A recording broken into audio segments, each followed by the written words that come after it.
নমস্কার, welcome to my channel. আমার channel আমার কিছু কথা। আমি অনিমেষ আপনাদের সঙ্গে।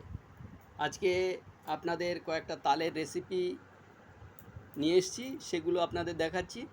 ভালো লাগলে আপনারা বলবেন। এইটা প্রথমে যেটা দেখছেন বাটিতে, এটা হচ্ছে আপনার চুষি, তালের দুধ চুষি। এটা গুড় দিয়েই বানানো। দ্বিতীয়টা দেখছেন পুর ভরা, নারকেলের পুর ভরা তালের কেক। তৃতীয়টা হচ্ছে যেটা আপনারা সচরাচর খেয়ে থাকেন, তালের বড়া, কিন্তু কলা সংযোগে ওটা তৈরি করা হয়েছে এবং গুড় দিয়েই করা হয়েছে। সব কিছু এই যে 3 রকম পিঠে, এটা আপনাদের কেমন লাগলো জানাবেন, এবং কিভাবে তৈরি করতে হয় যদি জানতে ইচ্ছা করে কমেন্ট করবেন, আমরা বলে দেবো আপনাদের। ধন্যবাদ।